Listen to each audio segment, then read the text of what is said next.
Talon, qui prend aujourd'hui la parole au cœur de ce qui ressemble à une tambouille préélectorale. Monsieur le Président, bonsoir. Bonsoir. Merci de nous recevoir ici dans l'un de vos bureaux du Palais de la Marina.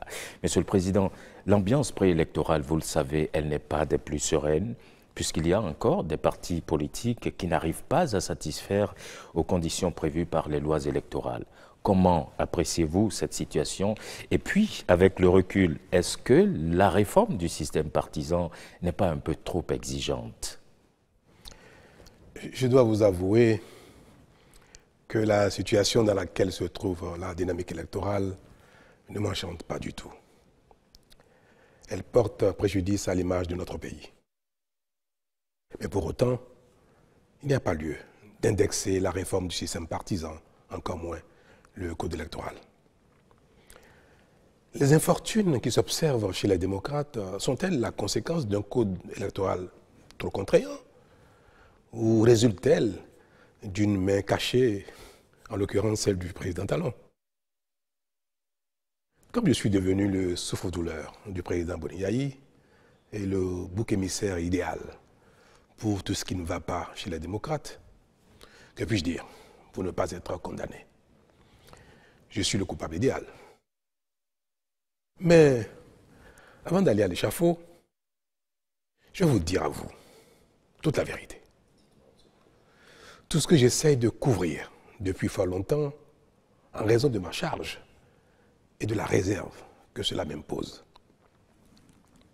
En effet, depuis 2016, mon prédécesseur, le président Boni, s'emploie avec beaucoup d'énergie à faire échec à toutes les réformes, quelles qu'elles soient, et à l'action publique, quel que soit le secteur. Avant 2016, tout le monde priait pour une réforme du système partisan. Nous l'avons engagée et j'en suis fier. Elle consistait à encourager, voire contraindre, les partis politiques au regroupement.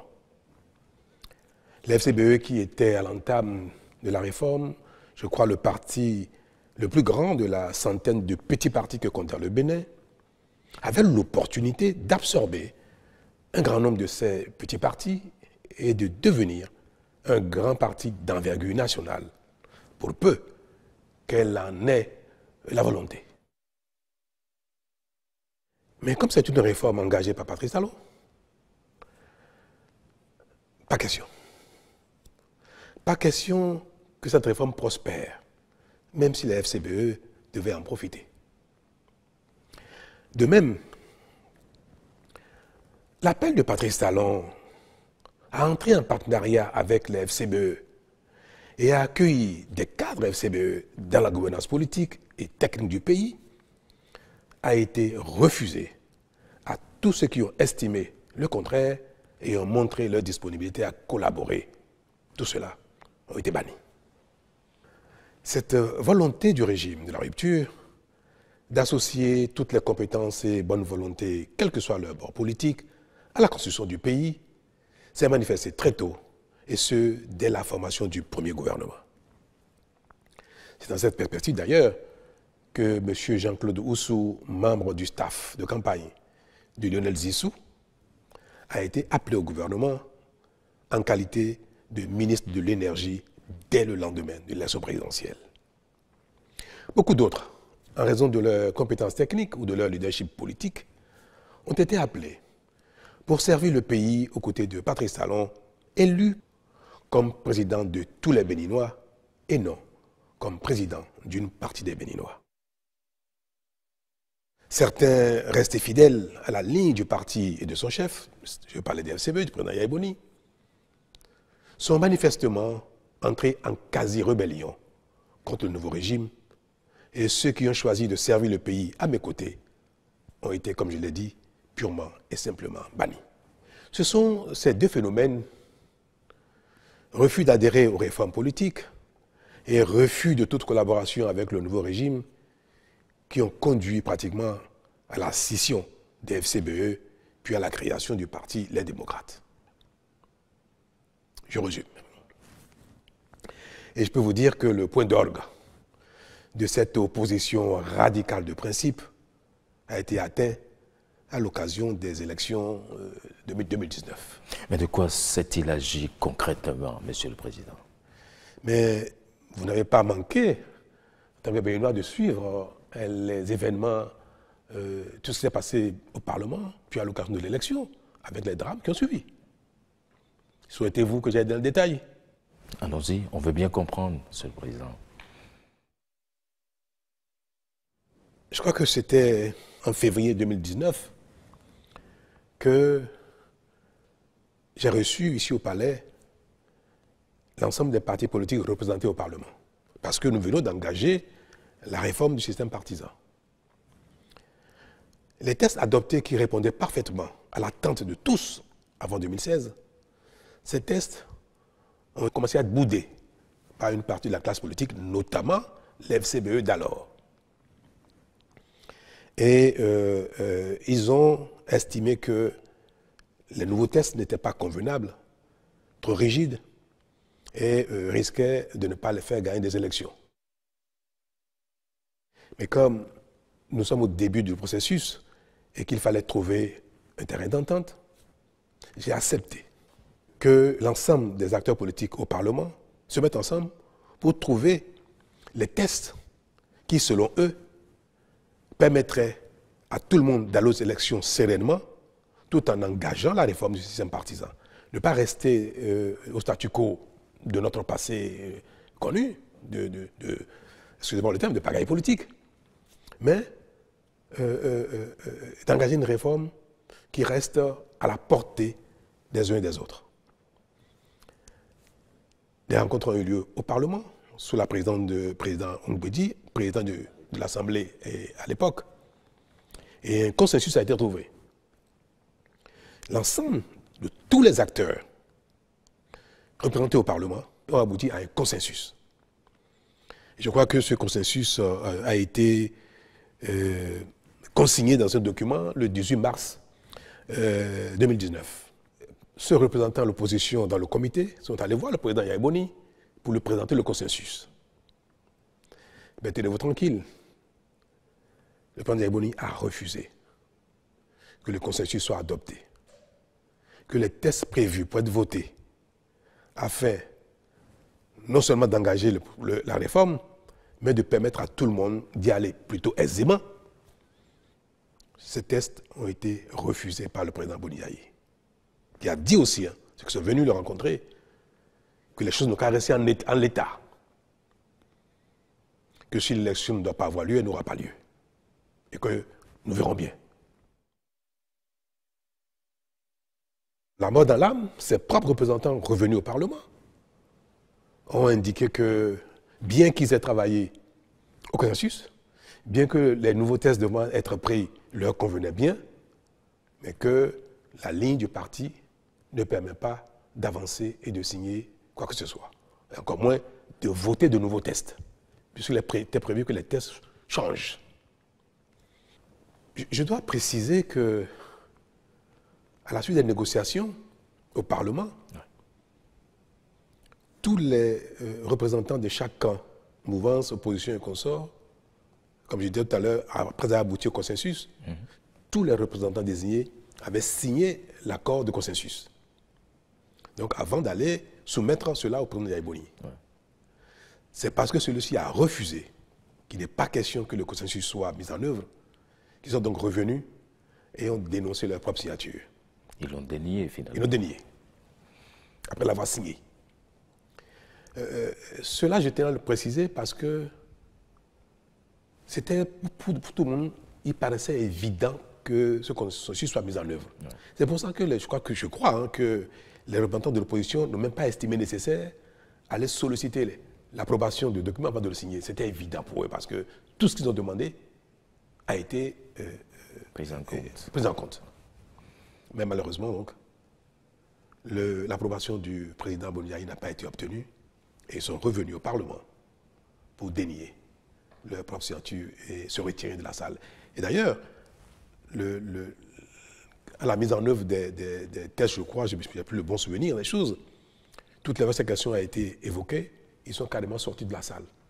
Alors, voter un nouveau test, il n'en avait rien à faire. Continuer avec les tests existants, pareil.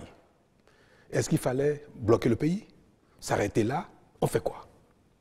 Avec le test existant ou de nouveaux tests, rien ne se fera. Le Parlement a continué avec les tests existants et nous sommes allés aux élections législatives 2019. Vous connaissez la suite. Et c'est quelque chose que je n'ai jamais voulu évoquer dans ces détails-là parce que je pense que, comme dit le président Aïbon lui-même, les intrigues du genre peuvent être gérées sans que l'opinion dans son ensemble ne découvre ces détails qui ne nous honorent pas, et encore moins un ancien président de la République. Mais je suis tenu à la fin de dire, que tout le monde m'entende, que ce qui s'est passé en 2019, c'est le président Aïbon qui a été le seul responsable. Il a empêché la tenue normale des élections, il a empêché les démocrates de participer aux élections. C'était l'FCBE à l'époque, parce qu'il a empêché que des tests consensuels soient mis en œuvre pour permettre une élection apaisée. Il a pratiquement empêché que les élections aient lieu dès l'adoption des tests au Parlement. J'ai assumé. J'ai été vu comme celui qui est à l'occasion, qui est à l'origine des violences électorales que nous avons connues. C'est mon rôle, je suis dans la charge, j'ai assumé. Mais ce qui se passe et qui continue de se passer ne peut pas me permettre de rester silencieux indéfiniment. Alors, je crois qu'à la suite de cet événement, nous avons eu droit à l'installation de ce Parlement qualifié de monocolore, la 8e législature. Donc, qui s'est installé sans la FCBE et qui a été qualifié de monocolore. Mais devrions-nous arrêter toutes les réformes en raison de cette situation? De l'opposition du président Aïbon Yahi, de faire partie du pays normal, ou bien fallait-il continuer à construire le pays en faisant les réformes, en espérant que la foi dont le président Boniaï se réclame finirait par l'assouplir. Nous prions tous et nous espérons chaque fois que le ciel nous accorde de faire de bonnes œuvres, de calmer nos pulsions, nos colères, pour qu'autour de nous, la vie soit confortable pour les uns et les autres. Et moi, j'ai espéré que cette foi finirait par avoir raison de la position du président Boniaï. Mais je crois que rien n'y fit. Nous avons donc décidé de ne pas arrêter le processus de mise en œuvre des réformes et nous sommes allés donc le plus loin possible pour rester dans la dynamique de l'aboutissement à un pays doté de grands partis politiques susceptibles de représenter toutes les régions du Bénin à l'occasion de chaque élection, que ce soit législative, communale ou présidentielle. Notre action, qui n'a pas manqué de continuer d'amadouer le président Boniaï et le FCBE d'alors, nous a amené à entamer, à convoquer un dialogue politique en octobre 2019. Alors l'intérêt de ce dialogue était de tourner la page de la non-participation des FCBE aux élections, de la violence qu'il y a eu, et qu'ensemble, nous repartions sur une nouvelle base avec des tests peut-être nouveaux, un peu réajustés. Disons que j'ai été constamment dans cette dynamique de rediscuter avec les uns et les autres, de trouver des compromis pour avancer. Presque tous les partis politiques existants au Bénin alors, en ce temps, qui ont été invités au dialogue, sont arrivés, y compris les FCBE. Je crois qu'à l'époque, il y avait une dizaine de partis convenablement enregistrés selon la charte des partis. Et les FCBE ont participé au dialogue.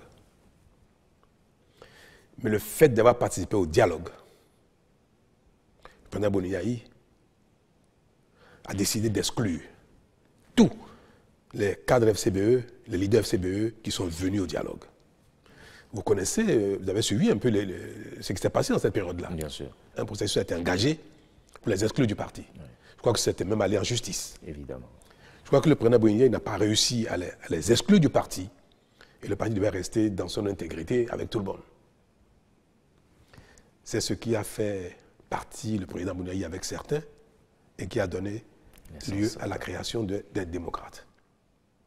Donc ce parti est né du fait de la participation des FCBE au dialogue politique. Il ne fallait pas que les FCBE participent à des échanges dits dialogue politique. Voilà la situation dans laquelle nous avons été jusqu'à la création des démocrates en 2020, je crois. Oui, 2020. Je crois. Puis le pays a continué son chemin jusqu'à l'avènement des élections législatives de 2023. Je passe les détails, ce qui s'est passé jusque-là.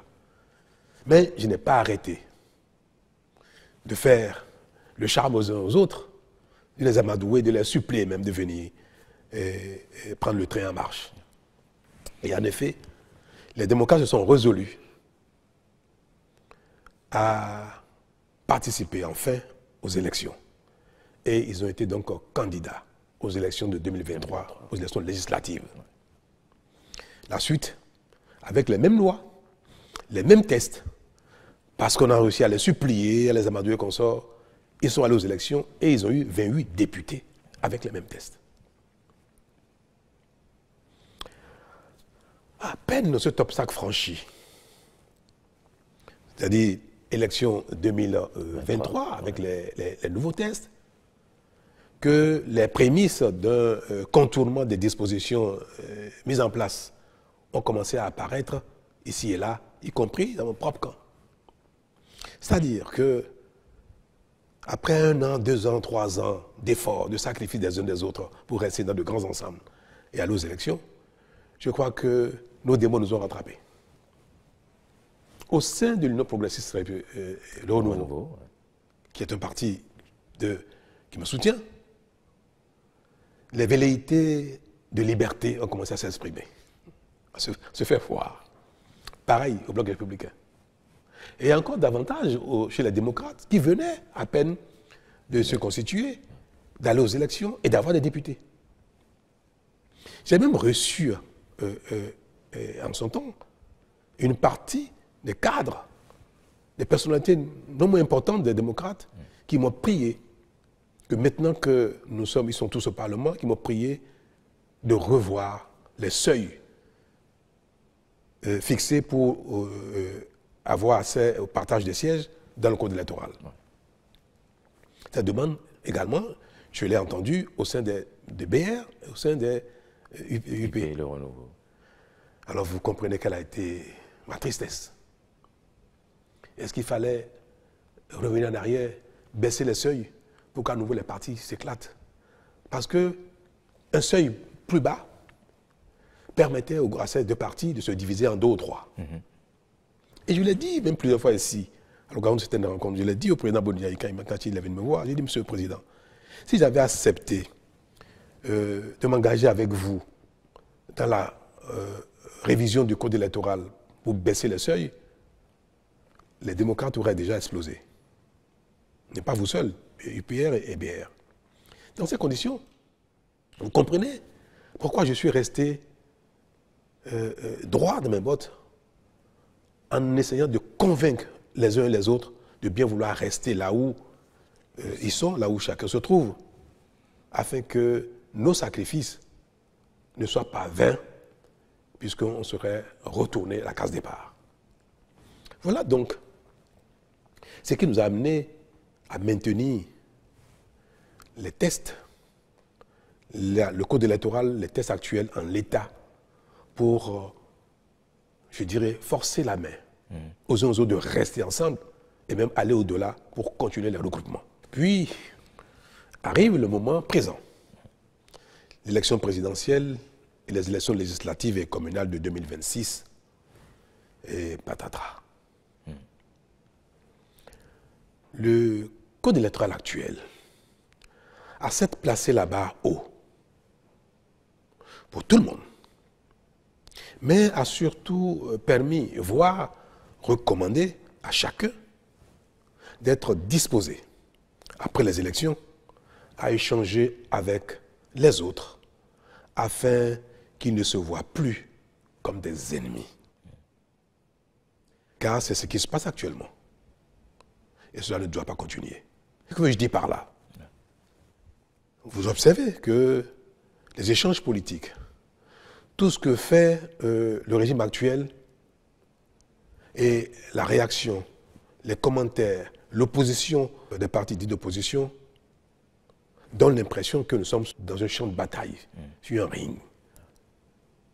Et ça, je l'ai dit une fois, on ne peut pas construire le pays quand on a l'impression qu'il y a une partie du pays contre une autre. Je suis à la fin de mon mandat et ce serait regrettable que je ne fasse rien pour que les choses changent. Ce n'est pas quelque chose qui m'a enchanté. C'est quelque chose dont j'ai souffert tout le temps. Et le moment est arrivé pour moi d'œuvrer à ce que, pour la suite, les choses ne se passent plus ainsi. Et je vais l'illustrer par un fait qui s'est passé il n'y a pas longtemps. Ouais. Le vote du budget de l'État 2025.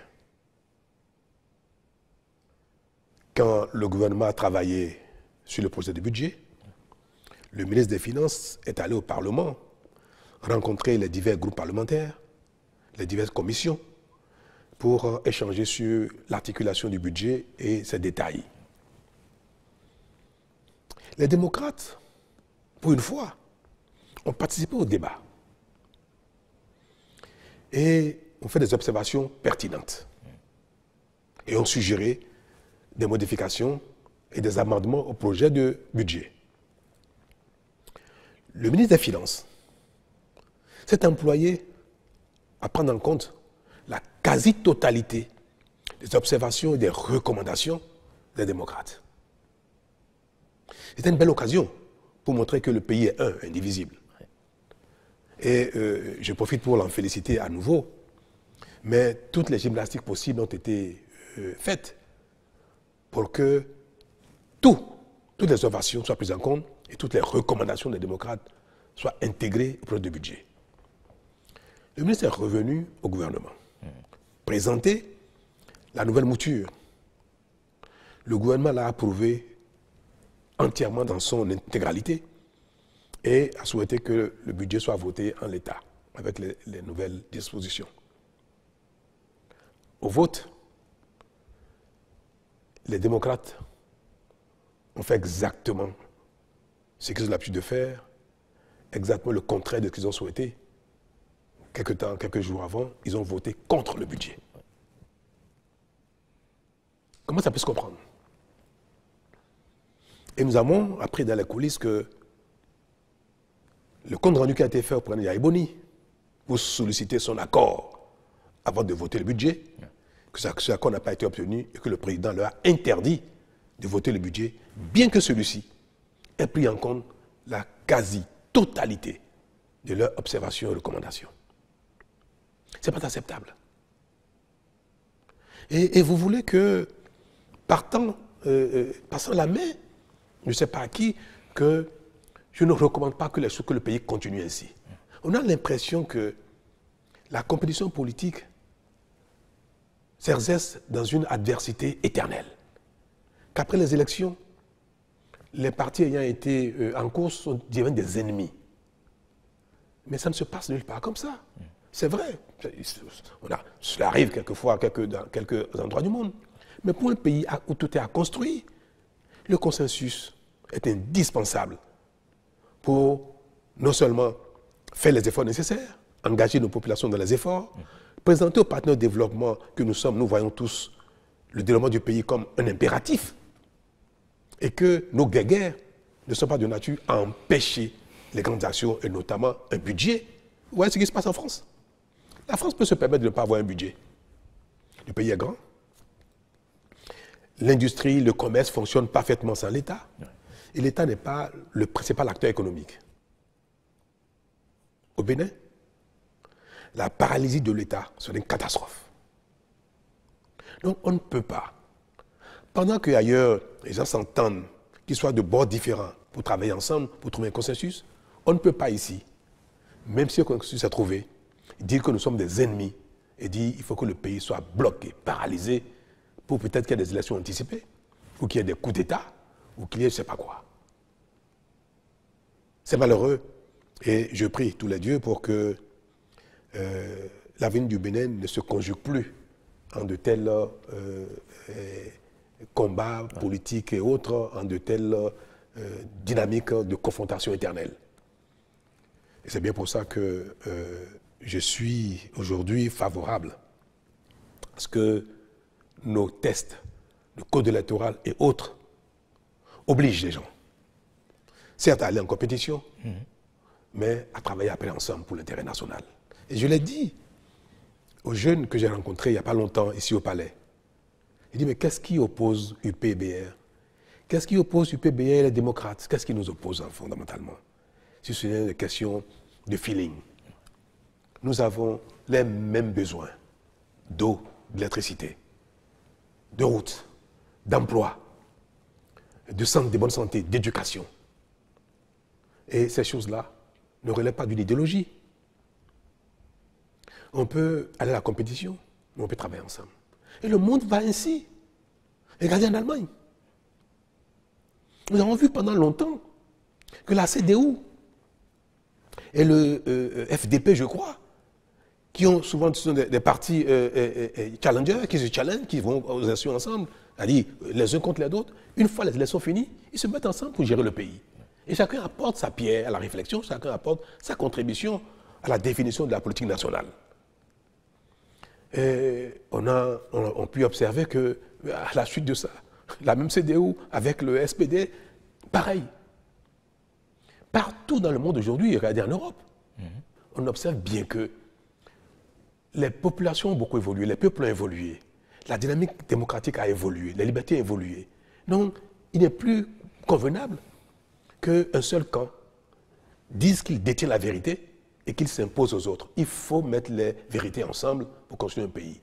Mais mettre les vérités ensemble requiert dans un système démocratique que d'abord les vérités se confondent dans les urnes.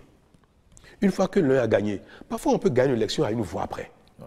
49,49% peuvent perdre au profit de quelqu'un, d'un groupe qui a fait 51,01%. Ça ne veut pas dire que les 49% ont tort. Non, il faut que pour construire le pays, les responsables, les divers leaders se mettent ensemble d'une certaine façon pour définir la conduite du pays, chacun dans son rôle, chacun dans son couloir, chacun selon ses compétences. C'est bien cela, et de ça qu'il s'agit. Et c'est pour ça que j'ai dit aux jeunes, mais demain, après les élections, si les démocrates gagnent, pourquoi ils ne travailleraient pas avec l'FCBE? Pourquoi pas aussi avec peut-être UP-BR? Que si le BR gagne les élections, UP, pourquoi ils ne travailleraient pas avec les démocrates, soit au Parlement, soit même dans un même gouvernement? Moi, j'ai fait ça. C'est ce qui peut arriver si, pour autant que les uns veuillent bien le faire. Le code actuel prescrit cela. Est-ce que c'est mauvais que notre code électoral demande aux partis candidats de dire s'ils ont l'intention, après les élections, d'échanger, de collaborer pour la gouvernance du pays? Et si vous le dites, vous avez un bonus.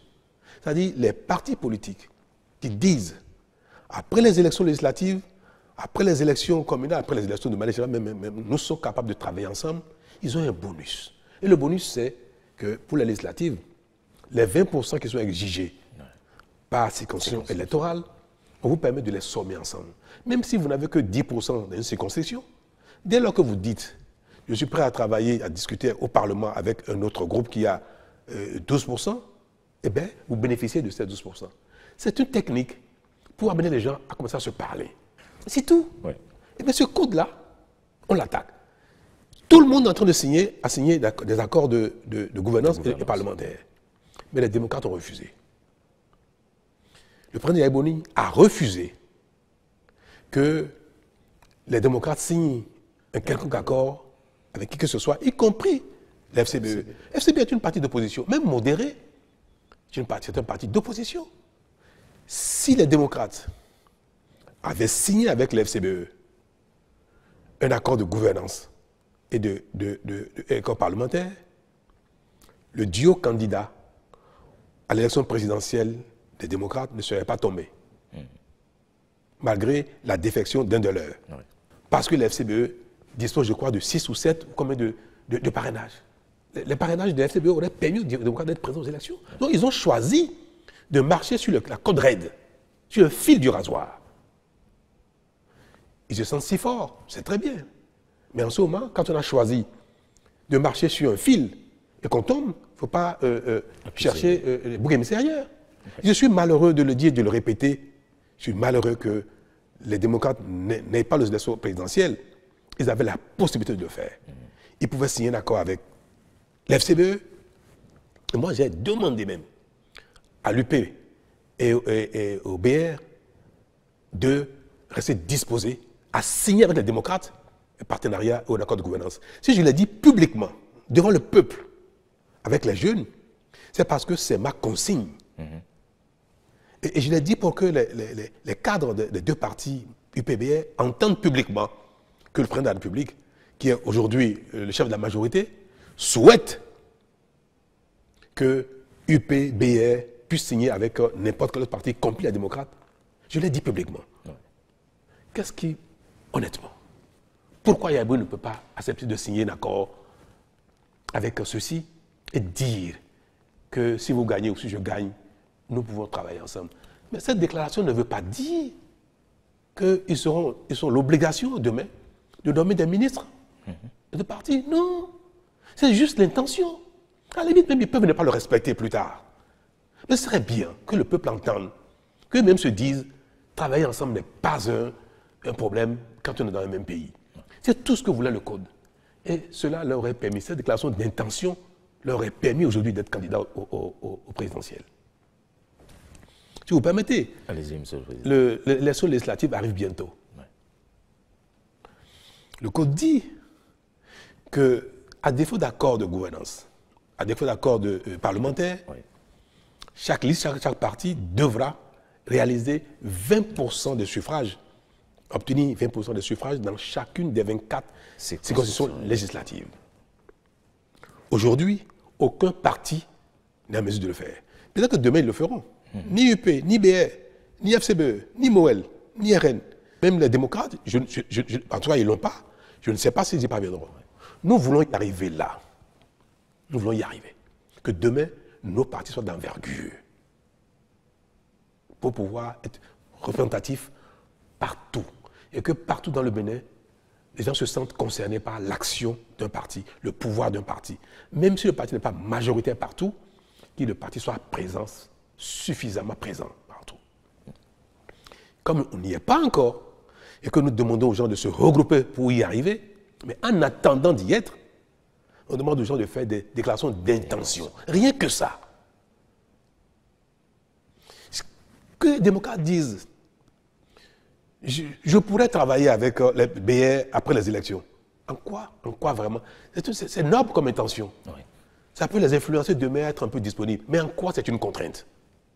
Oui, et cela leur aurait permis bientôt d'aller aux élections législatives sans être soumis à la satisfaction de ces 20% exigés. Et ils pourront avoir peut-être 50%, 60% du Parlement. Peut-être qu'ils auront 80 députés sur 109, rien qu'avec cette déclaration d'intention.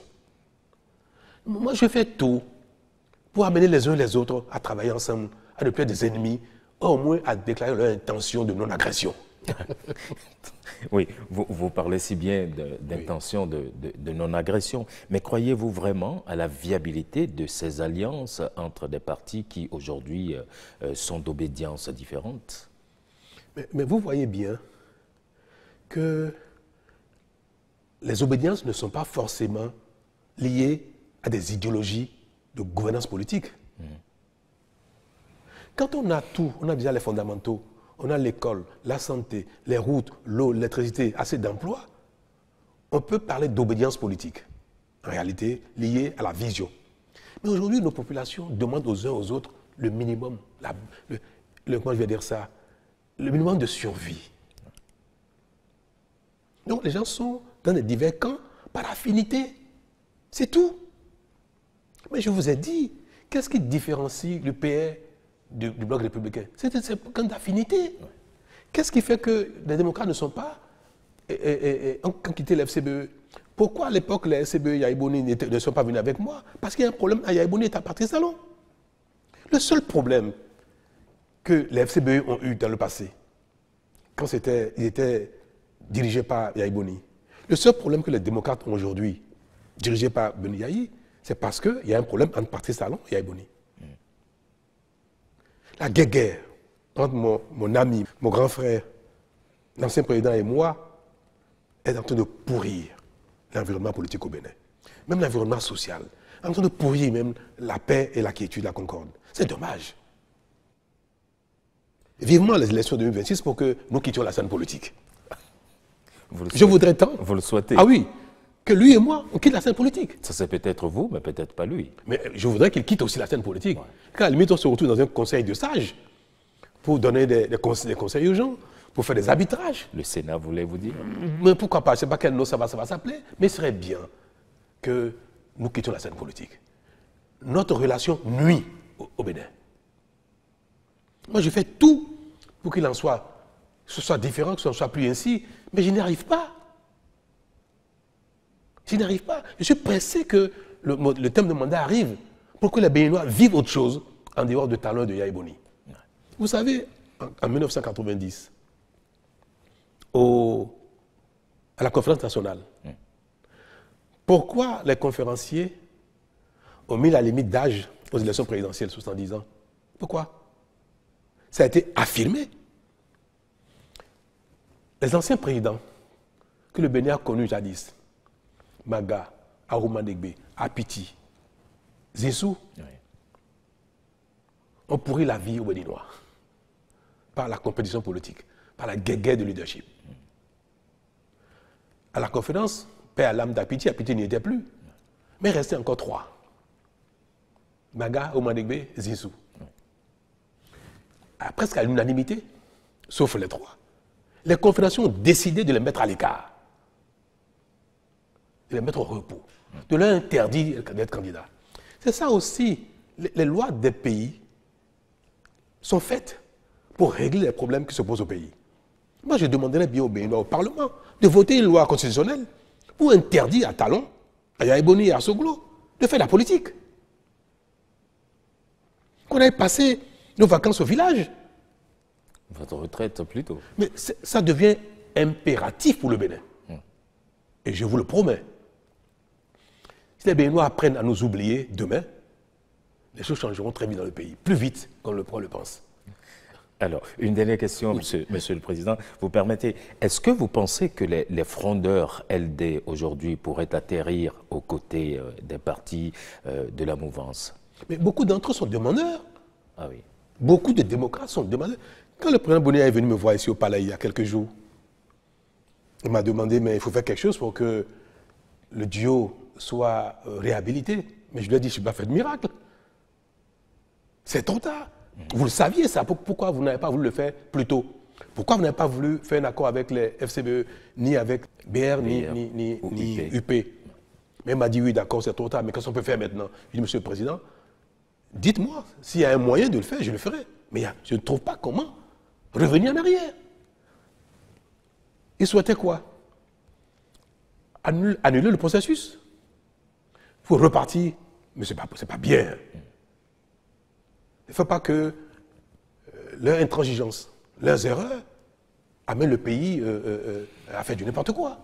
Donc j'ai dit, Monsieur le Président, ce n'est pas possible.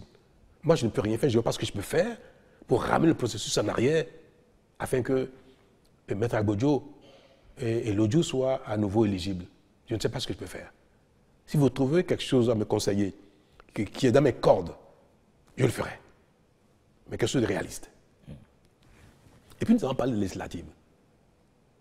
Et je lui ai dit, Monsieur le Président, attention. Ce que vous faites, ne continuez pas, parce que si jamais il y a un malheur aux législatives, vous serez seul responsable. Vous n'allez pas chercher encore Talon si jamais les élections législatives se passent mal et que les démocrates ne sont pas au Parlement. Parce que le risque de ne pas au Parlement guette tout le monde tous ceux qui veulent aller aux élections tout seuls, ils sont guettés par ce risque-là. Et si ça arrive, et il m'a dit, le président Bouniaï, j'ai entendu dire que j'ai dit que je veux que tout le monde aille au BR ou à l'UP. Mais ce que je lui ai dit, c'est simplement que les uns et les autres discutent, que les démocrates peuvent discuter avec UPBR, mais discuter avec CBE pour faire une déclaration d'intention, d'amour. Même si l'amour ne se consomme pas après, parfois la déclaration peut suffire. Pour qu'il n'y ait pas ce risque-là. Il est parti d'ici en me disant qu'il me reviendrait là-dessus et qu'au besoin, je pourrais aider à ce que les UPBR acceptent de le faire. Le débat a eu lieu chez les démocrates au lendemain de son arrivée ici. Le débat a eu lieu. Certains ont dit « Alléluia, il faut le faire ». D'autres ont dit non. Et in fine, le président Boni lui-même a dit non. Nous irons aux élections dans ces conditions, quelles que soient les conséquences que ça va générer. Et nous verrons bien après ce qui va se passer. Mais alors il ne se passera rien du tout. Si les démocrates décident d'aller aux élections dans ces conditions, ben, il ne se passera rien du tout. Je vais prier simplement pour qu'ils gagnent, qu'ils enlèvent des sièges pour que le pays retrouve son calme comme d'habitude. Un mot, Monsieur le Président, pour conclure cet entretien. Mais je voudrais conclure cet entretien avec vous et vous interpeller vous-même en tant que Béninois, juste pour dire qu'il faut préserver la concorde, l'unité. Et il faut que chaque personne, chaque leader, chaque Béninois qui, dans sa vie sur cette terre, finit d'accomplir sa mission, un rôle donné pendant un temps, qu'il veuille que ceux qui vont le succéder, quelles que soient les conditions, puissent réussir pour l'intérêt général. Que celui qui part ne souhaite pas le chaos après lui. Je veux dire que la compétition politique ne doit pas se faire au détriment du pays. Malgré nos déceptions, malgré nos divergences, il ne faut pas que nous soyons ennemis au point de compromettre l'intérêt général. Moi, j'en ai donné le signal. J'ai travaillé avec des FCBE au lendemain de mon arrivée à la fonction. Jusqu'à aujourd'hui, je continue de le faire. L'ancien Premier ministre Zinsou, qui a été mon challenger aux élections de 2016. Aujourd'hui, il travaille avec le Bénin, il travaille pour le Bénin. Il fait des choses extraordinaires. Moi, je suis admiratif de ce qu'il fait. Il nous accompagne beaucoup, il nous aide beaucoup. Il aime son pays. Moi, j'ai pu, en 2016, même mal juger sa capacité à se donner pour le Bénin. Et j'observe, il n'est pas président, mais il fait des choses extraordinaires pour le Bénin. Et ça, vous voyez, s'il avait suivi Yaya Boni, il nous aurait privés de ses compétences. Il nous aurait privés de tout ce qui nous apporte dans le succès de notre action. C'est ce que je voudrais que chacun fasse, qu'on soit d'un bord ou de l'autre. Quand c'est le pays, on peut servir le Bénin. On peut ne pas être d'accord avec Talon, Patrice. On peut ne pas être d'accord avec la rupture. Il ne faut pas saboter le Bénin. Il y a un monsieur qui fait des posts sur les réseaux sociaux, qui est un poulain du président Yaya Boni, un projet démocrate. Un protégé, un poulain, je sais de quoi je parle, de Yaya Boni, qui raconte sur les réseaux sociaux que nul ne doit aller investir au Bénin. N'allez pas au Bénin, vous serez escroqué, vous serez broyé, vous serez mis en prison. Les Béninois sont des voleurs, ils vont vous voler, ils vont vous escroquer. L'État même du Bénin va vous escroquer aussi, vous serez broyé. C'est un Béninois qui est un des sympathisants démocrates, un proche du président Yaya Boni, qui dit de pareilles choses sur les réseaux sociaux. Mais j'aurais voulu dire au président, mais dites-lui d'arrêter, c'est pas bien, parce qu'il ne porte pas préjudice à Talon, c'est le Bénin. Il dit aux gens de ne pas venir au Bénin, n'allez jamais au Bénin. Alors, quand je vais partir, il dira quoi? Ah bon, le diable est parti, maintenant vous pouvez aller au Bénin. Mais il aura impacté négativement le Bénin. Il n'impacte le Bénin négativement. Quand le président est venu me voir il y a quelques jours, permettez que j'aille dans cet état de conclure. Il y a des web activistes qui sont dans la même dynamique, qui seraient en détention aujourd'hui. Par exemple, Boni Yayi m'a prié de faire quelque chose pour les libérer. Je dis, mais je fais quoi, monsieur le président? C'est la justice je ne commande pas la justice en cette matière. Il me dit, non, faites quelque chose parce que Quand ils vont sortir, ils ne recommenceront plus. Je dis, ah bon, président, vous pouvez en jurer? Il m'a dit oui. Et c'est alors que je lui ai dit, ah bon, donc vous êtes commanditaire. C'est pas bien. C'est pas bien. Donc, je veux donner un mot de fin pour exhorter les uns les autres, exhorter les démocrates à être disposés à tout, disposés à ouvrir. Et je veux interpeller surtout ceux que j'ai vus démissionner des démocrates. C'est malheureux qu'ils aient démissionné. C'est dommage. Mais j'ai entendu qu'ils ont un idéal et qu'ils ne veulent plus continuer à prêcher dans le désert. Et ça, moi, ça m'a touché. Et j'ai ici un message pour eux. C'est que si leur idéal ne peut pas prospérer dans le groupe politique actuel et qu'ils sortent de ce groupe-là, il ne faut pas que leur idéal meure. Il faut continuer de le promouvoir. Mais le meilleur moyen de promouvoir un idéal politique, c'est d'être un acteur politique. Et c'est pour ça que, sans état d'âme, je vais inviter le ministre d'État Wadagne, candidat aux élections présidentielles. Je vais inviter l'Union progressiste de Renouveau. Je vais inviter le Bloc républicain, Moël Béné, RN, pour les rencontrer, discuter avec eux et leur permettre même de s'exprimer leur idéal dans un cercle plus large. Parce que ce que je prône depuis, c'est d'ouvrir les champs des discussions politiques, d'ouvrir les cercles de rassemblement politique. Et il ne faut pas les laisser en rade, parce qu'ils n'ont pas trouvé bonheur là où ils sont. Mais ils sont des acteurs politiques, ils continuent de vouloir défendre un idéal, il ne faut pas les laisser en rade. Je serai heureux de les voir, discuter avec. Et je voudrais également que d'autres démocrates qui sont encore dans le parti influencent le président Boniaï, influencent les faucons du parti pour qu'ils ouvrent des discussions avec les FCBE, avec BA, avec UP, pour que les compétitions électorales ne fassent pas de nous des ennemis. Et ça, telle est ma prière. Et je vais, demain ces jours-ci, agir pour ça. Je verrai le ministre Ouattara, je lui dirai qu'il doit le faire. Je verrai le président Djogbenou, Biochane, Ayadji et Mme Prunesio. Je vais leur dire qu'il faut aller parler avec ceux qui ne pas trouvé leur bonheur et qui sont sortis pour que le Bénin continue de rassembler ses fils qui ont de la vocation politique pour travailler ensemble pour le Bénin. C'est ma volonté, c'est ma prière. Merci beaucoup, Monsieur le Président. Merci. Merci à toutes et à tous. À très vite.